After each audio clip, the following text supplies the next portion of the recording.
আসসালামু আলাইকুম রহমতুল্লাহ। প্রিয় শিক্ষার্থীরা, তোমাদের সবাইকে আমার আজকের ক্লাসে স্বাগতম জানাচ্ছি। আশা করি তোমরা সবাই ভালো আছো। নিয়মিত তোমরা অনলাইন ক্লাসগুলো দেখতেছো এবং বাড়িতে ভালোভাবে পড়াশোনা করতেছো। আজকের আমার ক্লাসটি নবম ও দশম শ্রেণীর বিজ্ঞান বিভাগের শিক্ষার্থীদের জন্য।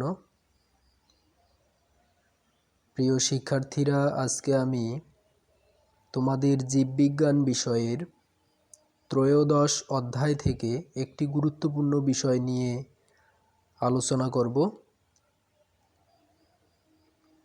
পুরো ক্লাস জুড়ে তোমাদের সাথে আছি আমি আহসান হাবিব, সহকারী শিক্ষক, আমিন নওয়াজ বালিকা উচ্চ বিদ্যালয়।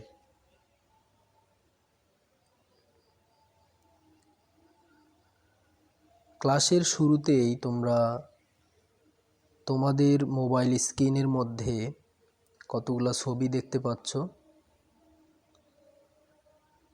প্রথম ছবিতে আমরা দেখতে পাচ্ছি একটি সূর্য। দ্বিতীয় ছবিতে আমরা কৃষকদের মাঠে কাজ করতে দেখতেছি। তৃতীয় ছবিতে আমরা দেখতে পাচ্ছি কিছু ফুল। চতুর্থ ছবিতে একটি বাড়ি। পঞ্চম ছবিতে আমরা একটি নদী এবং নৌকা দেখতে পাচ্ছি এবং সর্বশেষ ছবিটিতে আমরা একটি বন্য প্রাণী সহ কিছু মানুষকে আমরা দেখতে পাচ্ছি। তো এখানে আমরা বিভিন্ন রকমের পরিবেশের ছবি আমরা দেখতে পাচ্ছি। প্রিয় শিক্ষার্থীরা, নিশ্চয়ই তোমরা বুঝে গেছো আজকে কোন বিষয়টি নিয়ে আমি আলোচনা করব। আমার আজকের পাঠের বিষয় হচ্ছে জীবের পরিবেশ। আজকের ক্লাসটি শেষে তোমরা যে বিষয়গুলো সম্পর্কে জানতে পারবে তা হচ্ছে জীব ও পরিবেশ সম্পর্কে জানতে পারবে, বাস্তুতন্ত্র কি বলতে পারবে, বাস্তুতন্ত্রের উপাদানসমূহ বর্ণনা করতে পারবে এবং একটি পুকুরের বাস্তুতন্ত্র ব্যাখ্যা করতে পারবে। শুরুতেই আমরা জেনে নেই জীব ও পরিবেশ কি। জীব আমরা কাদেরকে বলি তোমরা অনেকেই জেনে থাকবে।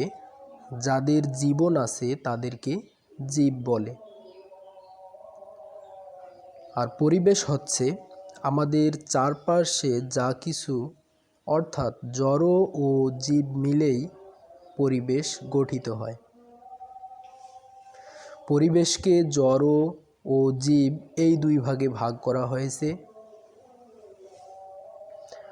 জড় পরিবেশের উপাদানসমূহ মূলত জীবের আহার ও আশ্রয় জুগিয়ে গভীরভাবে প্রভাবিত করে।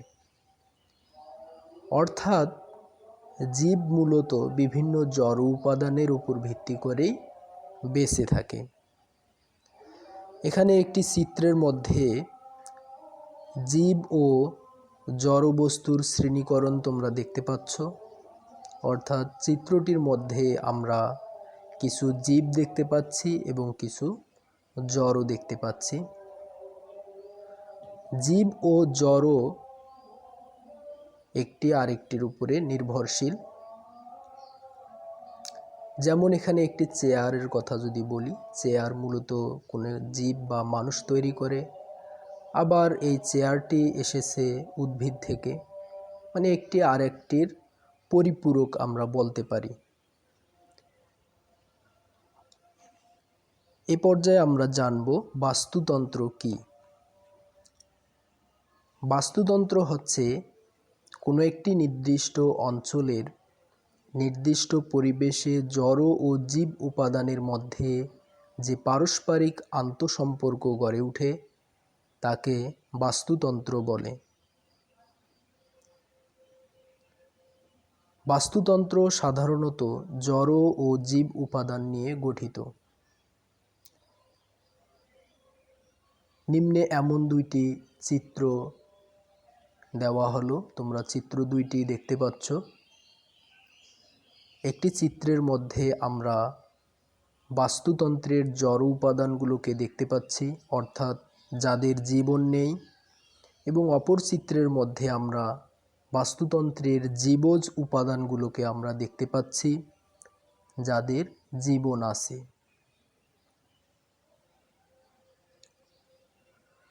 বাস্তুতন্ত্রের এই জড় এবং জীবজ উপাদানগুলো সম্পর্কে এখন আমরা একটু বিস্তারিত জেনে নিব। প্রথমত, জড় উপাদান। পরিবেশে এই উপাদানগুলো জীবের জন্য বাসস্থান, শ্বসনের জন্য অক্সিজেন এবং কিছু পুষ্টি উপাদান সরবরাহ করে থাকে। এই উপাদানকে দুই ভাগে ভাগ করা যায়, যথা অজৈব উপাদান এবং জৈব উপাদান। তো অজৈব উপাদান আমরা কোনগুলোকে বলবো? এই অজৈব উপাদানগুলো হচ্ছে মাটি, পানি ও খনিজ লবণ। এগুলো বাস্তুতন্ত্রের অজৈব উপাদান। জৈব উপাদানগুলো হচ্ছে উদ্ভিদ ও প্রাণীর মৃতদেহের পচা অংশ হলই জৈব উপাদান।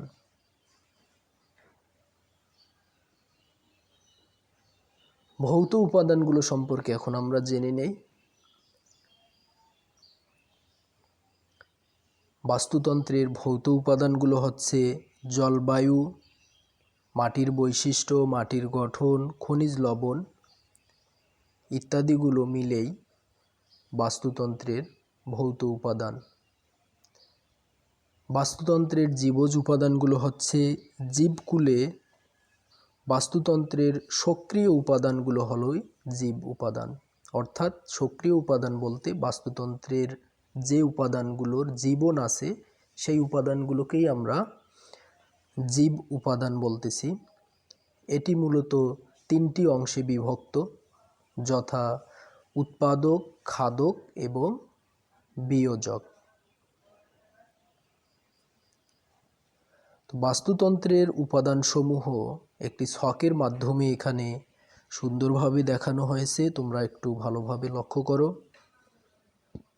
বাস্তুতন্ত্রের মূলত উপাদানগুলোকে তিনটি অংশে ভাগ করা যায়: জড় উপাদান, ভৌত উপাদান এবং জীব উপাদান।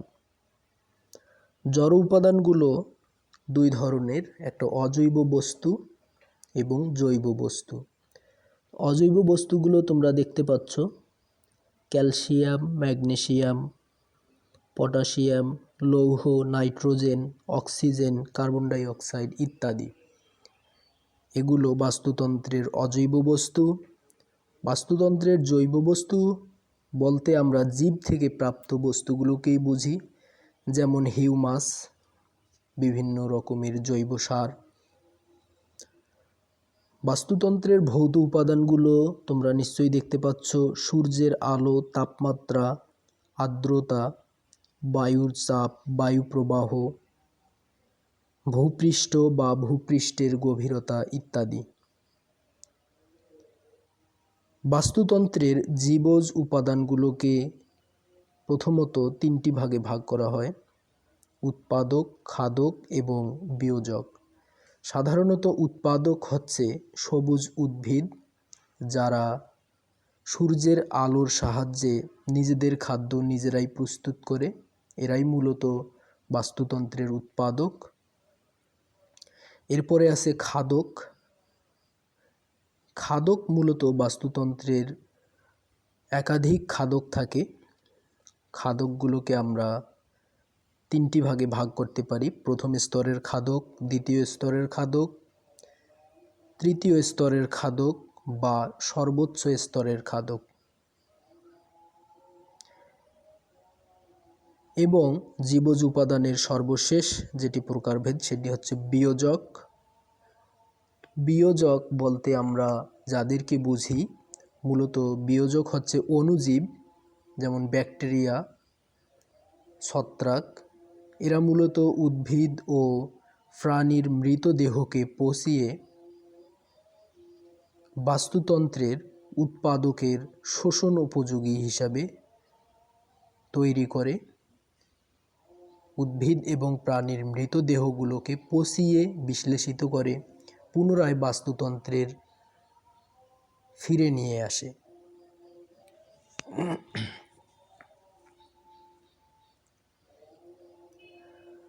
এখানে বাস্তুতন্ত্রের জীবজ উপাদানের তোমরা একটি চিত্র দেখতে পাচ্ছ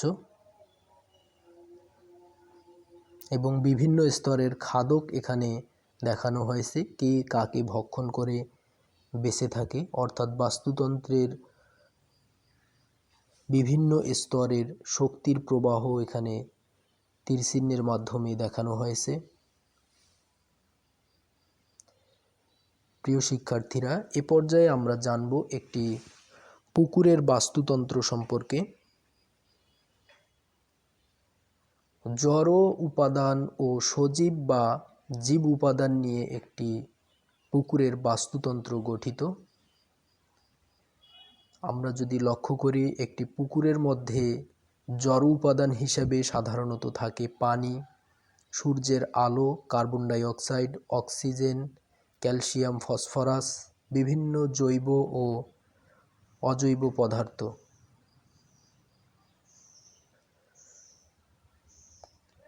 সজীব বা জীব উপাদানগুলো হচ্ছে বিভিন্ন ধরনের উৎপাদক, খাদক এবং বিয়োজক। একটি চিত্রের মাধ্যমে খুব সহজেই আমরা একটি পুকুরের বাস্তুতন্ত্রের উপাদানগুলো সম্পর্কে খুব সহজেই জেনে নিতে পারি। পুকুরের বাস্তুতন্ত্রের মধ্যে সজীব বা জীব উপাদান হিসাবে যেগুলো থাকে, জীব উপাদানগুলো সাধারণত দুই ধরনের হয়ে থাকে। একটিকে আমরা বলি স্বভোজী এবং অপরটিকে বলা হয় পরভোজী। স্বভোজী হিসাবে সাধারণত থাকে ফাইটোপ্লাঙ্কটন, সায়ানোব্যাকটেরিয়া, সবুজ শ্যাওলা এবং উচ্চতর উদ্ভিদ। উচ্চতর উদ্ভিদ বলতে আমরা আধুনিক উদ্ভিদকে আমরা বলে থাকি, যেগুলো স্বয়ংসম্পূর্ণ উদ্ভিদ। পরভোজী হিসেবে থাকে বিভিন্ন রকমের বিয়োজক, পচনকারী ছত্রাক, ব্যাকটেরিয়া, বিভিন্ন রকমের ফাইটোপ্লাঙ্কটন, জুপ্লাঙ্কটন। জড় উপাদান হিসেবে থাকে অজীব বস্তু, যেমন মাটি, পানি, খনিজ লবণ, অক্সিজেন, কার্বন ডাই অক্সাইড এবং কিছু আবহাওয়াগত উপাদান আমরা উল্লেখ করতে পারি পুকুরের বাস্তুতন্ত্রে। সেগুলো হলো বৃষ্টিপাত, উষ্ণতা, বায়ু প্রবাহ, বায়ুচাপ, আর্দ্রতা ইত্যাদি। এ পর্যায়ে আমরা পুকুরের বাস্তুতন্ত্রের একটি চিত্র থেকে আমরা বিষয়গুলো আরও সুন্দরভাবে ব্যাখ্যা করতে পারি। প্রিয় শিক্ষার্থীরা, তোমরা একটি পুকুরের বাস্তুতন্ত্রের চিত্র দেখতে পাচ্ছ। এখান থেকে আমরা আরও কিছু বিষয় বিশ্লেষণ করতে পারি। যেমন উৎপাদক হলো সালোক সংশ্লেষণকারী, খাদ্য উৎপাদনকারী বিভিন্ন উদ্ভিদ, যেমন শৈবাল, শাপলা, কচুরিপানা ও অগভীর পানির উদ্ভিদ। চিত্রটির মধ্যে নিশ্চয়ই তোমরা দেখতে পাচ্ছ কচুরিপানা, শাপলা এবং অগভীর পানির বেশ কিছু উদ্ভিদ তোমরা চিত্রটির মধ্যে দেখতে পাচ্ছ। এরা হচ্ছে উৎপাদক, অর্থাৎ সরাসরি সূর্যের আলো থেকে এরা নিজেদের খাদ্য নিজেরাই তৈরি করে। আমরা পুকুরের চিত্রটির মধ্যে আমরা কিছু খাদক দেখতে পাচ্ছি। খাদক মূলত 3 শ্রেণীর হয়ে থাকে। প্রথম শ্রেণীর খাদক, দ্বিতীয় শ্রেণীর খাদক এবং তৃতীয় শ্রেণীর খাদক। তো প্রথম শ্রেণীর খাদক হিসেবে পুকুরের মধ্যে যেগুলো থাকে তা হলো নানা ধরনের ভাসমান ক্ষুদে পোকা, অতি ক্ষুদ্র প্রাণী ও প্লাঙ্কটন। দ্বিতীয় শ্রেণীর খাদক হিসেবে থাকে ছোট মাছ, জলজ পতঙ্গ, ব্যাঙ প্রভৃতি। এবং তৃতীয় শ্রেণীর খাদক হিসেবে পুকুরে আমরা যেটি দেখতে পাই, ছোট মাছ, যারা জুপ্লাঙ্কটনকে খেয়ে থাকে, চিংড়ি, শোল, বোয়াল ইত্যাদি মাছ। পুকুরের বাস্তুতান্ত্রিক উপাদানের মধ্যে আরেকটি অন্যতম উপাদান হচ্ছে বিয়োজক। পুকুরের বাস্তুতন্ত্রে বিয়োজক হিসেবে রয়েছে ছত্রাক, ব্যাকটেরিয়া, যা জীবিত বা মৃত প্রাণীদের আক্রমণ করে এবং পচনে সাহায্য করে। এভাবে পুকুরের বাস্তুতন্ত্র গড়ে ওঠে, অর্থাৎ বাস্তুতন্ত্রের একটি আদর্শ স্থান হিসেবে আমরা একটি পুকুরকে কল্পনা করে নিতে পারি।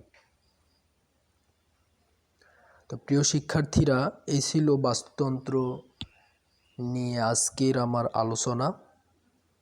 তোমাদের একটি বাড়ির কাজ আমি দিব। তোমরা একটি পুকুরের বাস্তুতন্ত্রের চিত্র তোমরা দেখেছো ইতিমধ্যে। একটি পুকুরের বাস্তুতন্ত্রের তোমরা চিহ্নিত চিত্র সুন্দর করে অঙ্কন করবে এবং বিভিন্ন স্তরের খাদকের একটি তালিকা তোমরা তৈরি করবে। আজকের ক্লাসটি আমার এই পর্যন্তই।